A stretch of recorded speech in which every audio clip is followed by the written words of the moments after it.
asalaamaaleykum chers internautes de la KS TV ñuy amaat rek mbégte bu baax di dellu siwaat ak yéen ci seen émission Le Citoyen et comme niñ ko tàmm defee rek mardi bu nekk ñuy dalal rek benn invité fas yéene waxtaanee thème boo xam ne dina amal solo population bi. Donc comme ni ngeen ko gisee tey ñu ñëwal leen fii nii ci Liberté 6 plus précisément ci garage bi nga xamante ni mooy Fatou Mercedes fas yéene waxtaan ak ñoom nag ci li nga xamante ni moom mooy seen liggéey. Donc comme ni ngeen koy gisee ñu nekk ci mois de mars mu nekk weer boo xamante ni jigéen ñi ñoo ko moom donc mu nekk occasion pour ñun ñu profito ci wane jigéen ñi nga xamante ni ñu ngi si béy waar maanaam ñu ngi béy seen waar di daan seen doole ci peut-être liggéey boo xam ne dañoo jàpp ni liggéeyu góor la. Donc balaa ñoo commencé déjà dañuy profito ci occasion bi aussi souhaiter suñuy condoléances ci famille yi nga xamante ni ñoo jot a ñàkk seen bakkan ci li fi xew ci jamono yii nii. di ñaan rek yàlla jéggal leen xare leen arjana di ñaanal aussi seen mbokk ñu am courage ba xam ne dinañ mën a supporter li fi jot a xew di ñaan yàlla nag mu doon loo xamante ni day jeex fii nii ci Sénégal donc dañ leen di bàyyi rek ñu présenté wu balaa ñoo dugg ak yéen ci waxtaanu bés bi Fatou nuyu naa la. Fatou fay naa la. Sama turandoo la voilà donc dañ lay bàyyi nga présenté wu ci suñu internaute ak téléspectateur u KS TV. wax leen ñan ñooy Fatou. ginnaaw bi ma sante yàlla julli ci yonent bi maa ngi nuyu waa àdduna du ma wax Sénégal maa ngi nuyu waa àdduna yëpp yi ñu seetaan plus précisément waa KS TV di leen wax dal leen ak jàmm ci garage Fatou Mercedes waaw Fatou Mercedes nag man maa ngi tudd Fatou Camara sama sœur jumelle Fatou Silla bi ñu génnee école formation bi ñu def ba génn après 7 ans de pratique garage bi ñu nekkoon dañu spécialisé wu ci Mercedes ñu def fa 7 ans de pratique bi ñu génnee en juin 2005 ñu ubbi suñu propre garage tuddee ko Fatou ñu tuddee suñu bopp suñu garage mais nekkul ni Mercedes kese la ñuy liggéey dañuy liggéey marque yëpp mais Mercedes mooy suñu spécialité waaw mooy suñu.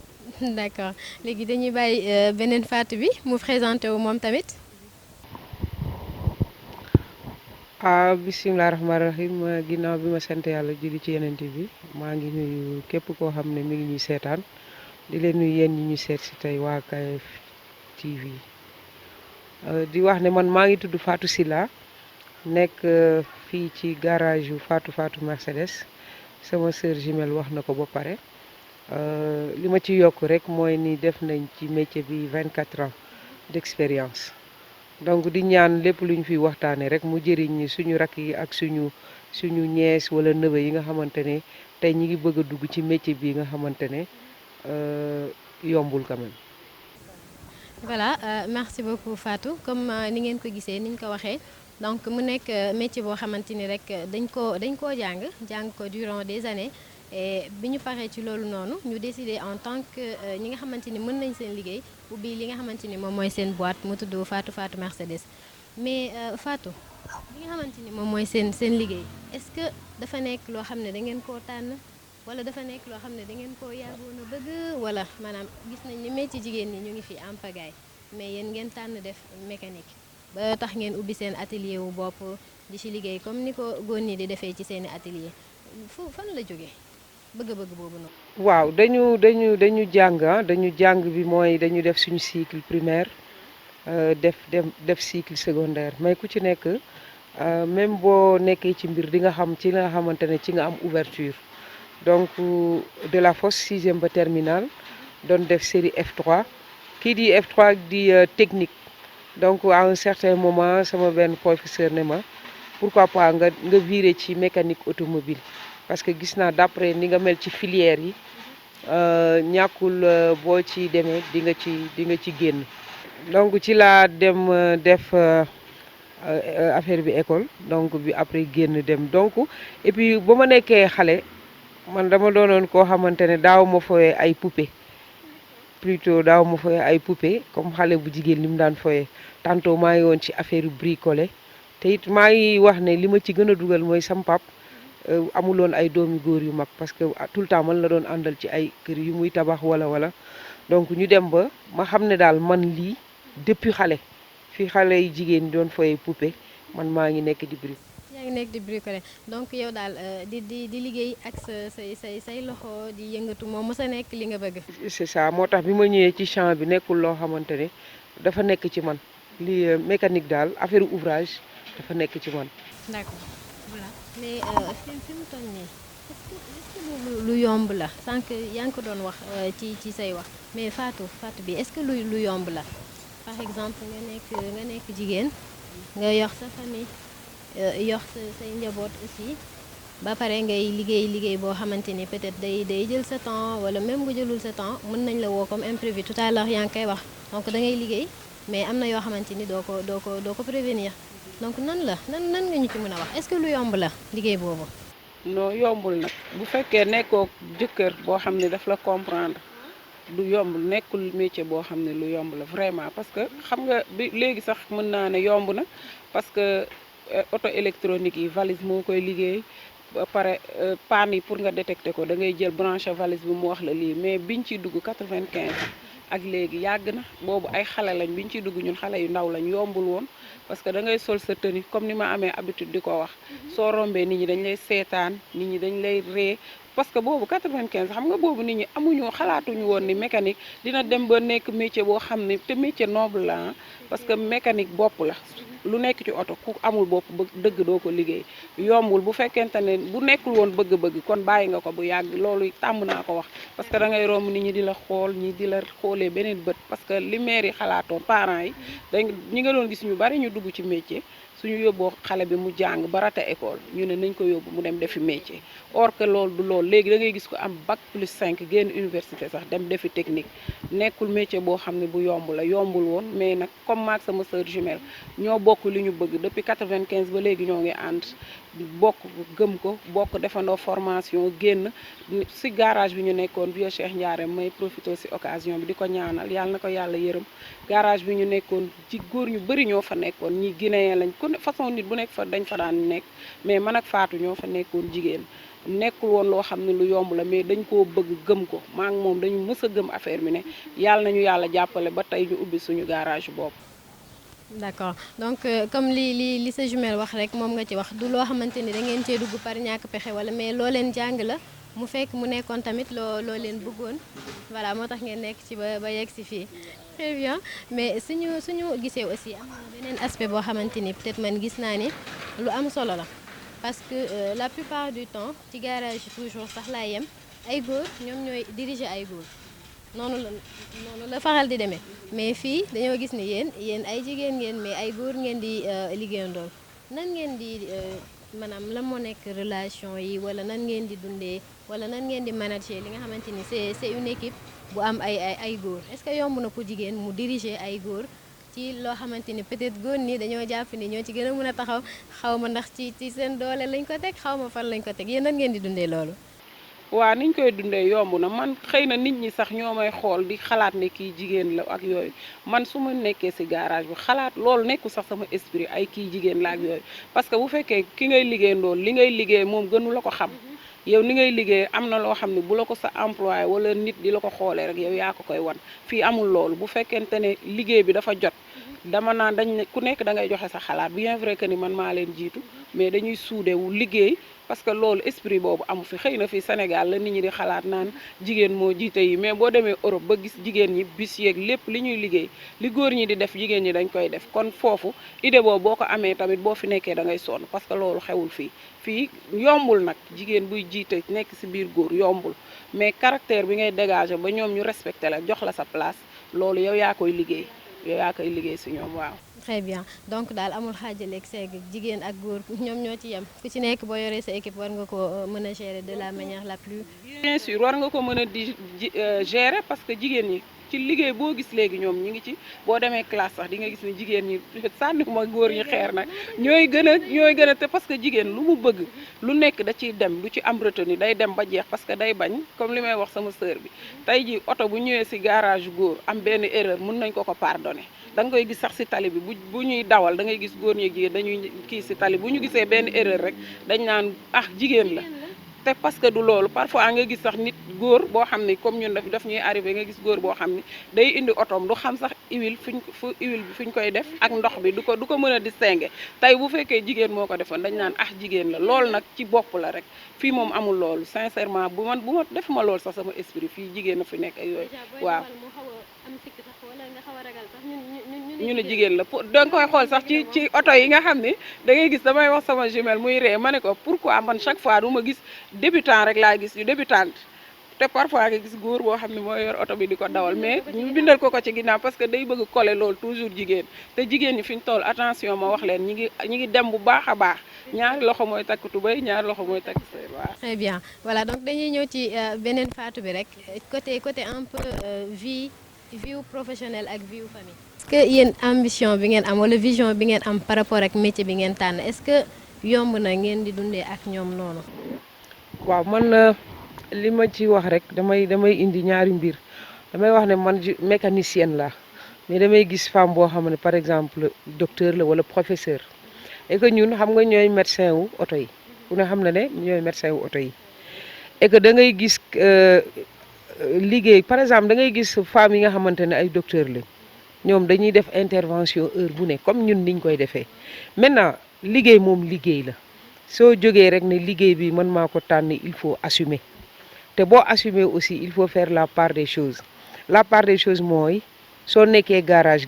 la mais bul fàtte na nit nga da nga am famille da nga appelé am njaboot et tout et que waroo topp liggéey bi aussi ba lor leen wante tam comme ni ma ko waxee rek il faut assumer c'est pas mécanique lay def jàpp ne comme mécanique lay def après sama côté cœur dafay compliqué non su la yàlla boole koo xamante ne dafa compréhensif pour man mi ngi mel ni jigéen buy def couture mi ngi mel ni jigéen buy def médecine mi ngi mel ni jigéen buy def bu nekk secrétaire mi ngi mel ni donc pour man amul différence entre jigéen mécanicienne ak beneen profession seulement lu ci ne rek da nga koy jox ak xam ba mu mat sëkk xëy na nag ay manquement dina am mais il faut des fois nga koy compenser ak dara mais boo jàppee ne mécanique lay def rek dafa kii non après dafay compliqué soit fu nekk sax day manqué doo matale fenn parce que aussi nit moom li may wax rek weesu nañ jamono boo ñuy wax ne jigéen waratul def lii instance boo dem jigéen a nga fa te daf koy matal bu demee kër ga it matal ko ba mu mat sëkk. Très bien donc kon tey jii lan ngay wax li nga xamante ni mooy jigéen ñi jàpp ni rek liggéey bi maanaam daa am ñoo xam ne moom dans leur tête dañoo déjà xaaj liggéey bii nii góor ñi ñoo koy def bii nii góor ñi ñoo koy def comme ni ko waxee ça a tendance à évoluer parce que ci armée beeg beneen côté jigéen ñaa ngi ci léegi da ngay romb ci circulation bi gis góor taxaw fii jigéen taxaw fii nii donc mën naa ne mu ngi dañ mu ngi wàññeeku mais ba tey jii am na jigéen ñoo xamante ni nanguwu ñoo jël risque bu def yenn métiers yi parce que dañoo jàpp seen bopp ba tey ni daal liggéeyu góor la donc jigéen ñooñu pour soññu leen tuuti rek lan nga leen di wax par rapport ak seen vision boobu ñu am ci liggéey. waaw di leen ñaax ne am sa soxla làmb sa poche faj ko ci saa sa jar na liggéey ba xëy faatu et que man dama gis ne actuellement soo gisee jigéen ñi fu ñuy waxtaanee rek xëy na tardivement nag lañ ko xam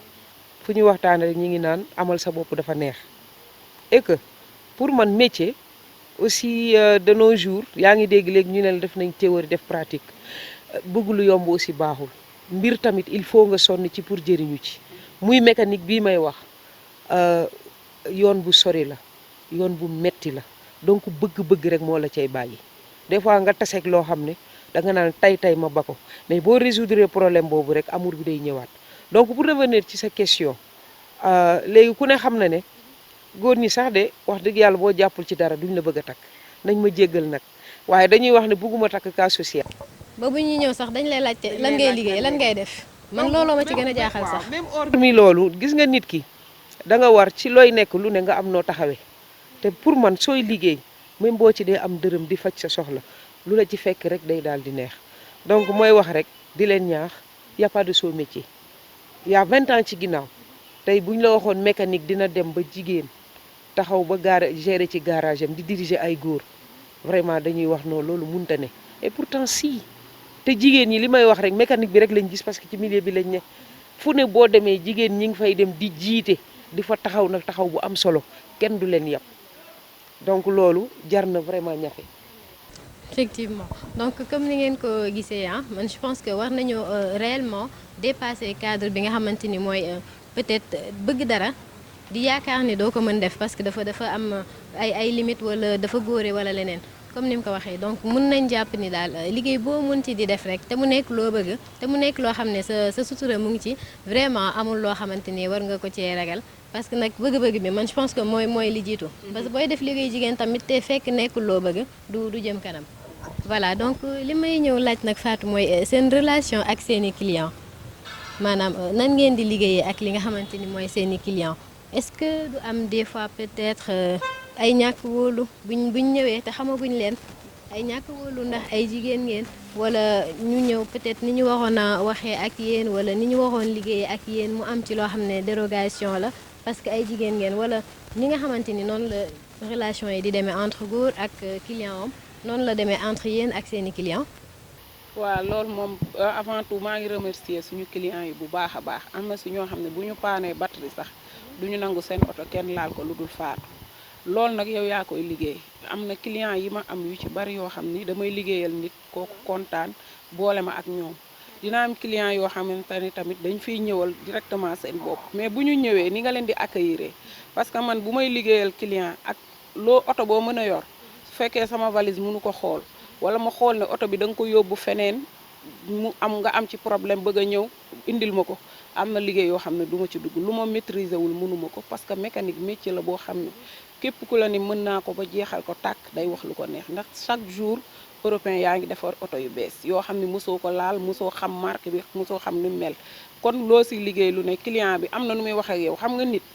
liñ naan dëgg bu jógee si xol rek lay dellu am na client yoo xam ne nooy waxee ak ñoom parce que suñuy principe la ñuy demee ak yow ñun dañuy liggéey sur programme soo ñëwee indi sa oto bëgg par exemple ne ma dama bëgg nga tegal ma moteur bi oto suba dama ko bëgg a jot dans 3 jours dama naan la duñ liggéeyee noonu dinaa la wax charte yi nga xam ne moom moo fi nekk ba nga xamante ni yow da ngay wóolu suñ la liggéeyalee ba pare di nga dem boole ñu ak keneen macha allah bi ñu fi kiyee ba tey clients yi ñu am wax dëgg yàlla ñoom ñi ngi nee nañ daal satisfaire nañ leen te defe naa ne 2005 ba léegi defe naa ne lu yàgg dëgg la ñuy ñaan yàlla loolu nag mënut a ñàkk parfois nga liggéeyal koo xamante ni lii mais suñu la liggéeyalee métier bi moo mel noonu liggéey boo gis dafa am risque parfois mun ngay liggéeyal nit sax di monter pare-brise bi mu toj mu jar lu cher bu boobaa ñun dañuy dem rembourser la yow client bi nga xam ne bi ngay ñëw sa oto bi mu fi ñëwee nii mu meloon suñuy dem même bu fekkee ñun ñooy perte dinañ fexe yow ba li nga xamante ni ni nga ko fi indee noonu nga koy yóbboo parce que liggéey boo gis jaamu yàlla daf si am solo xaalis bi neex na trop mais xalaat ëllëg tamit lu am importance la ci noonu la ñuy liggéeyee nag ñun. D'accord beneen question bi ça sera un peu côté relation ak tout le monde est-ce que du arrivé des fois ngeen je sais pas ndax banaliser li nga xamante ni moom mooy li soxal jigéen ñi ci bëri par exemple dem xew dem fête dem feneen est-ce que des fois aussi doo leen mettre en avant plus seen liggéey parce que ñu bëri bu nekkee dañoo liggéey ci semaine bi peut-être ci week-end bi la ñuy am jot pour indi seeni oto wala ci week-end bi la ñuy am jot pour ñëw récupérer seeni oto ça veut dire que dañu war a fekk mu pare wala bu ñu ñëwee ñu fekk ku leen taxaw mais gis jigéen xam ne dafa bëgg xew bëgg dem fête et tout est-ce que loolu du benn frein peut-être seen liggéey du benn frein par rapport ak seeni relation ak ñeneen ñi par rapport ak dem xew wala. waaw foofu moom damay kontaan lool di remercier nag suñu famille ndaxte xam nga début bi metti woon na trop début bi nepp woon na parce que sa yaay mën na la wax ah vraiment bon bu amee say mbokk foog bu ñu xewlee nga fay dem mais dem nañ ba comprendre ne ñun vraiment ñun ak xew xanaa mara day taali moom mënuñu ko mara day taali moom bu amee mënuñoo sëgg comme on dit mais bu dee ci diggante mariage ak ngénte vraiment yu ci bëri dañ koy off xam nga lu tax bu fekkente ne dañ ko farataaloon kon mën nañu di chaque jour ñu tëj garage parce que du lundi au dimanche takk mi ngi am leneen mi ngi am waaye nag ñuy remercier suñu entourage yi dem nañ ba d'accord ci ak ñun des fois dara xew ba mu paase lañ koy door a yëg parce que bu ñu waxee rek dañuy wax ah ñeew ñu de seen liggéey bi boole wuñ ko dara seen liggéey mënuñu ko booleeg dem xew seen liggéey bi mënuñu ko donc ñu dem début bi nag metti woon na c'était pas facile mais dem nañ ba damay wax ñoom ñoo ñu ci jàppale parce que ñoo ci ànd ak ñun dem nañ ba côté boobu dañ ñu cee génne teg ñu nële mu gënal ñu lool nag ndaxte compréhension bi tam doon na ci am solo parce que bu ñu comprendre loon tam dafay métti parce que suñu liggéey bi daf ñoo gënal lépp lu ñu am ci kaw suuf daf ñu gënal lépp lu ñu am boole wuñ kook lenn loo xam ne rek vraiment duñ ne mën na ñàkk parce que ñiy def ngénteeg takk tamit loo xamante ne lu am solo la mais suñu présence par exemple je préfère man tey ji moo doon wàccee benn moteur même suñu kër am ngénte je préfère bu ñu tuddee ba pare tudd bi vite fait ma daal di ñëw continuer ci li ma ne donc moo may gënal que ma nekk fa vraiment di nekk ci comme di jigéen ne di xaxaloog yooyu nga xam ne mën nañ ko boole bàyyi ak ñeneen ñi. d'accord kon nag heureusement bañ leen comprendre parce que xam nga ñun jigéen rek suñuy xew moom jàpp nañ ne ku ñëwul rek peut-être dafa bëggul ñëw ndax jigéen bu bañ xew moom amul mais mun nañ comprendre quand même que seen liggéey moo nekk li nga xamante ni moom moo leen di contraindre voilà donc par rapport ak sànq maa ngi ko doon wax genre boo nekkee ci tali bi soo dawalee dawal bu xaw a dëng sax ñu ne jigéen la wala jigéen bu am jafe-jafe des fois ñu si gën a bëri au lieu que góor ñi bu dee góor ñi la da nga ciy gis ko am jafe-jafe ci tali bi day jóg génn dem ci kanamu oto ba jéem a xool mais la plupart du temps boo gisee jigéen bu panti yoon wala jigéen bu am jafe-jafe day gaare ndànk woo mécanicien am dem taxaw ci oto ba wala mu toog ci biir oto bi di ko xaar donc mu nekk peut-être loo xamante ni manque de connaissance la wala ñu jàpp ni ay góor a ko war a defar yu demee noonu donc yéen en tant que garage boo xamante ni ay jigéen ñoom ñoo ko yor lan ngeen gis ni moom ngeen war a def wala lan ngeen pare pour def wala lan ngeen jot a def boog ci li nga xamante ni moom mooy jàppale jigéen ñi pour ñu mën ñoom tamit autonome pas autonome comme yéen mais ñu am le minimum boo xamante ni dinañ ci mun a jàpp ba suñu amee jafe-jafe wala ñu am ay problème ci mbedd wala ci àll bi ñu mun cee taxaw balaa kenn di ñëw. waaw Fatou loolu sax moo waral suñu ñi ngi doon bëgg a def formation boo xam ni day concerner signaux oto ak boo crevé nooy def ba décrever sa bopp. léegi ñu ngi ko bëggoon def ci occasion 8 mars bi du 8 au 14 mais ak affaire yi amoon ak yooyu ci diggante bi moo taxoon ñu suspendre ko mais du 22 au 29 bëgg nañu former jigéen ñi nga xam ne dañu yor oto soo duggee ci oto bi gis benn signal boo xam ne lii la wax lii la doo mën a xamandoo lépp mais au minimum nga xam ci loo xam ni yow soo paanee nii ak nii nga war a def nii nga war a def boo crevé tamit ñu wax la ne la ñu formé la ba nga xamante ni boo crevé di nga xam li nga xam ni même boo mënul dindi pneu bi carrément di nga mën a def sax loo xam ne di nga mën a jàppale sa bopp tuuti loolu daal ci lañ taxaw di wax jigéen ñi nañu ñëw bu ñu duggee ci suñu page Facebook dinañ gis numéro bi inscrire ñëw ñu jàngal leen gratuitement c'est pas payant dañ leen koy jàngal pour ngeen am notion bañ a paanati ci yoon bi di sonnal kenn wala di paan di am inquiétude. Très bien donc ñoo ko gisandoo mu nekk initiative bu rafet aussi parce que mënoon ngeen jàpp ni ay jigéen ngeen rek da ngeen di liggéey sans pour autant xalaat seen yeneen moroomu jigéen ñi nga xamante ni ñu ngi dund jafe-jafe yu mel noonu ci kaw tali bi donc initiative bu rafet la boo xam ne ñun ñu ngi koy rafetlu di wax aussi jigéen ñi ñu profité ci parce que c'est pas évident du loo xam ne chaque jour lay am te man je me dis que jigéen ak jigéen mën nañoo jàppalante jàngalante ba ku ci nekk am ci li nga bëgg donc bu leen tardé rendez-vous bu mel noonu léegi Fatou vu que wax nañ ci loolu yëpp lan mooy nekk seen mot de la fin maanaam lan ngeen gis daal ni moom ngeen war a def wala war a wax ba jigéen ñi ñu gën a gëm seen bopp gën a autonome gën a xam aussi que lu góor mën rek jigéen mën na ko. waaw di dellu santaat yàlla bu baax tout le temps li may wax suma sœur jumelle ma ne ko ñun fi ñu toll nii aller sans retour la ñu am. mais sœur jumelle bi ñu ñëw ci tuuti sœur jumelle bi garage kese leen boole de. waaw ça moom c'est une longue histoire léegi c'est une longue histoire ba pare ma ne ko c'est une sœur jumelle bi bàyyi ñu bàyyi noonu rek ndaxte ñun daal ñooy seexu maam yàlla yi waaw seexu maam yàlla yi lañ ñu bàyyi noonu rek di en tout cas nañ bàyyi lo di promettre gars yi bu ñu demee ba am 60 ans léegi ñu dem nag incha allahu rabbi ñu wax leen lan moo waral seexu maam yàlla yi lan moo waral sœur jumelle rendez-vous après donc di ñëw di dellu santaat yàlla bu baax li may wax suma sœur jumelle ma ni ko amatuñ droit à l'erreur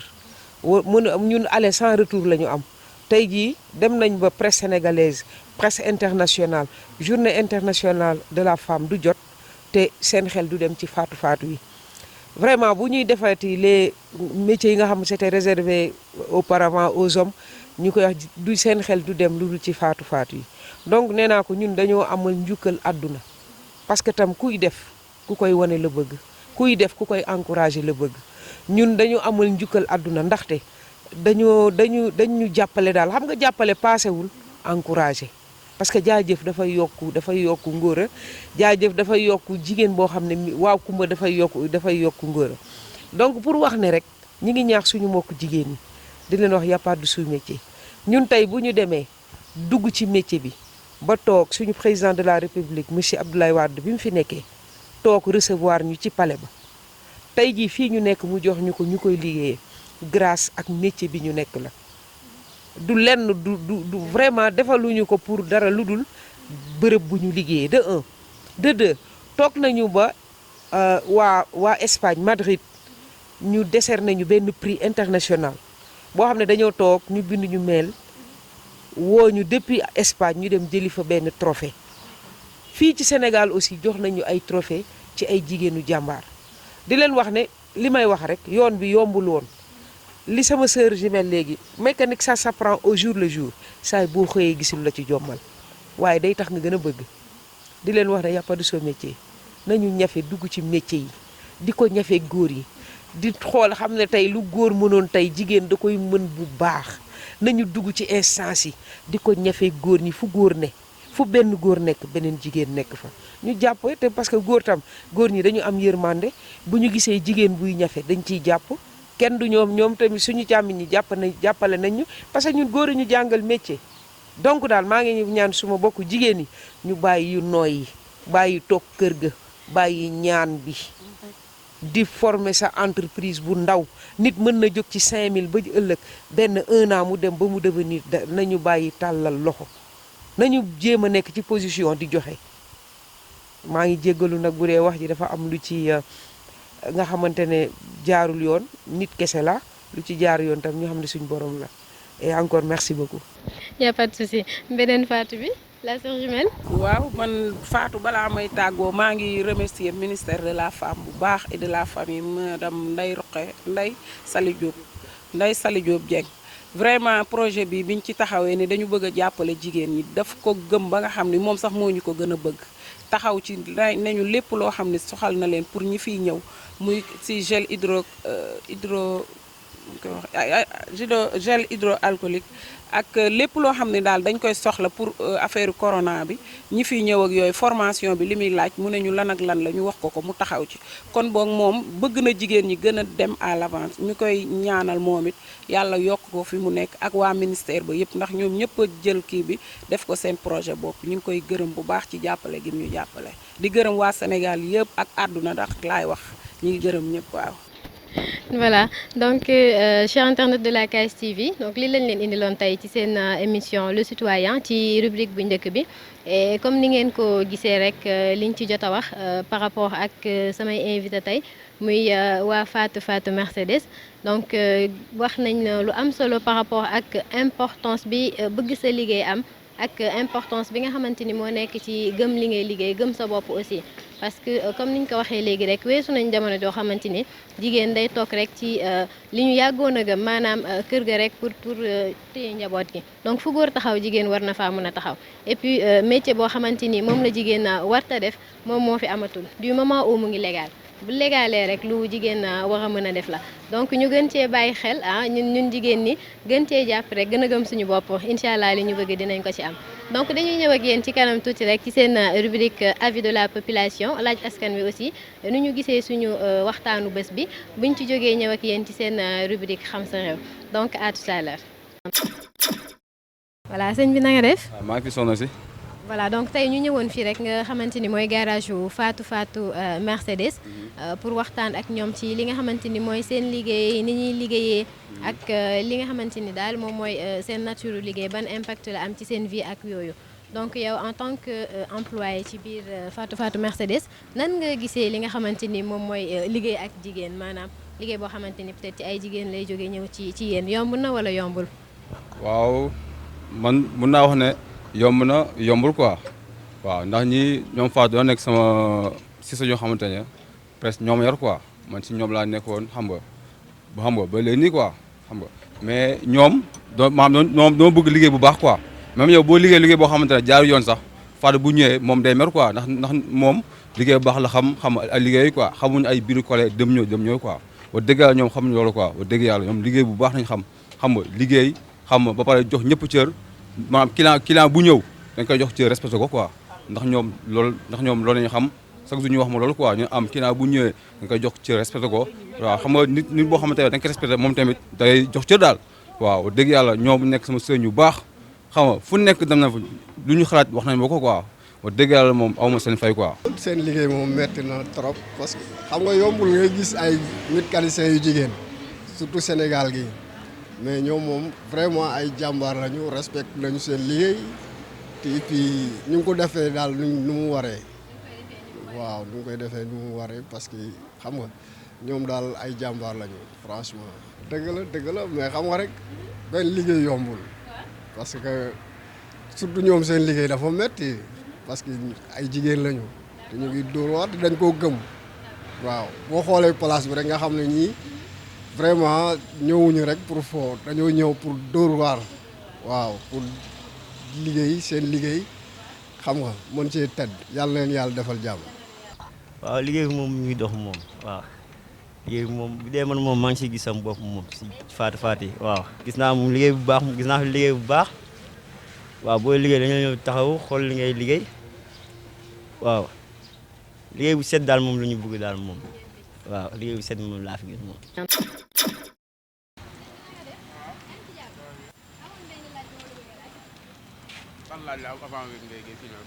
dañu bëggoon xam selon yow lan mooy démocratie.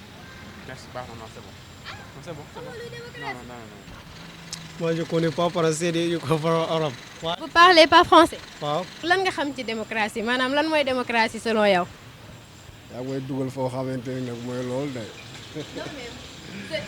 régime démocratique moo fi nekk. ah metti na trop oui dëkk bi moom metti na oui. Voilà chers internautes de la KSTV ñu ngi nii nag ci li nga xamante ni moom mooy seen faawu émission Le Citoyen et comme ni ngeen ko gisee tey rek ñu ñëwaloon leen fii nii ci Liberté 6 ci garage yu Fatou Mercedes fas yéene waxtaanee li nga xamante ni mooy liggéey bi ñuy def tey ñu jàppoon nag ñu bëri jàppoon autant que liggéey boo xamante ni la pour góor ñi la ñoom nag ñu opté ci seen bëgg-bëgg ak seen gëm-gëmu bopp ñëw di ko def ba tey jii ñu ubbi ci garage bu toll nii gis ngeen tuuti image yi ci biir ni mu mel ak ni ñuy liggéeyee et tout donc nag li ko waral aussi mooy profito ci weer bi ñu nekk nga xamante ni moom mooy weeru jigéen ñi nekk mois de mars pour delloo njukkal rendre hommage jigéen ñi nga xamante ni dañoo jàpp ni rek lu góor mën jigéen war na koo mën rendre hommage aussi jigéen ñi nga xamante ni dañoo yàgg a gëm seen bopp yàgg a gëm ni sans ñun àdduna daal mënut a am mënut a jëm kanam donc comme ni ngeen gisee waxtaan bi ñuy créer seen garage du woon loo xam ne dañoo jóg rek def ko mais dañoo jàng comme ni ko góor ñi di jàngee mokkal ko comme ni ko góor ñi di mokkalee ñëw di ko exercer ba tey jii nii nag ñu yegg si fi ñu yegg si nii léegi nag par rapport ak loolu aussi yemuñu fa parce que ñu ngi def ay initiative yoo xamante ni moom moo jëm ci jàppale jigéen ñi ba ñu mën a am benn autonomie boo xamante ni dina leen permettre ñoom li ñu bëgg rek ñu bañ cee xaar dara wala ñu bañ cee xaar benn góor ñu mun koo defal seen bopp mu nekk rek benn formation boo xam ne dañ koy defal jigéen ñi du 22 au 29 mars ci lépp li nga xamante ni nit wax na koo xam en particulier jigéen ci otoom donc par rapport ak rubrique avis de la population gis ngeen li ci population bi wax employé yi comme ñi nga xamante ni ñoom ñoo gis seen liggéey ak ñi nga xamante ni ñoo nekkandoo ak ñoom ci gox bi ñuy liggéeyee léegi beneen question bi ñu leen indiloon tey à savoir lan xam sa réew rubrique xam sa réew à savoir lan mooy démocratie gis nañ ne ñu bëri dañuy naan nous sommes démocrates alors que le vrai sens peut-être xamuñu ko wala peut-être définition bi même si c'est pas exact xamuñu ko donc question bi moo nekkoon lan mooy démocratie donc pour la réponse mën nañ jàpp ni c'est un système boo xamante ni politique boo xam ne population bi dañoo nekk benn population bu souveraine maanaam am seeni droit maanaam libre autonome am droit wu exercer seen souveraineté boobu noonu ci ban côté ci am li nga xamante ni moom mooy ay loi yu ñu mën a voter par une représentation directe wala aussi ñu mën a tànn de manière indirecte ay njiit ñi nga xamante ni ñoo leen di jiitul maanaam exercer li nga xamante ni moom la population bi bëgg ni ñu bëgg dëkk bu démocrate boobu noonu doxee mais aussi mu nekk tànneef boo xamante ni aussi bu population bi tànnee ki mu wóolu pour mu jiitu ko maanaam ñi mu wóolu pour ñu jiite population bi bu fekkee ne liñ doon xaar amuñu ko ci ñu am droit maanaam wàccee leen yéegal ñeneen ñi nga xamante ni jàpp nañ ne dinañ leen mën a assurer seen souveraineté seen démocratie boobu donc li lañ leen indiloon tey chers internautes de la KSTV ci seen émission Le Citoyen di souhaiter aussi encore une fois un très bon mois de la femme mois de mars comme ñun ñooy idole yi fi mu toll nii maanaam ñu ñooy star yi ñun jigéen ñi di leen ñaaxaat rek di leen wax ni lu góor mën jigéen mën na ko donc ñu gën a farlu gën a nekk ci waax wi incha allah lépp li ñu bëgg dinañ ko ci am donc di leen jox dig daje rek beneen yoon beneen mardi ci yeneen thème ak yeneen invité mais balaa maa tëj aussi damay remercier ki nga xamante ni moom mooy Oumy Diop nekk borom Princesse Couture nekk fële ci Nord Foire ci côté rond-point Yoff bi moom moo jaar ci sañse bi nii merci beaucoup donc je vous donne rendez-vous à très bientôt ci beneen numéro d'ici là portez-vous bien et soyons de très bons citoyens merci beaucoup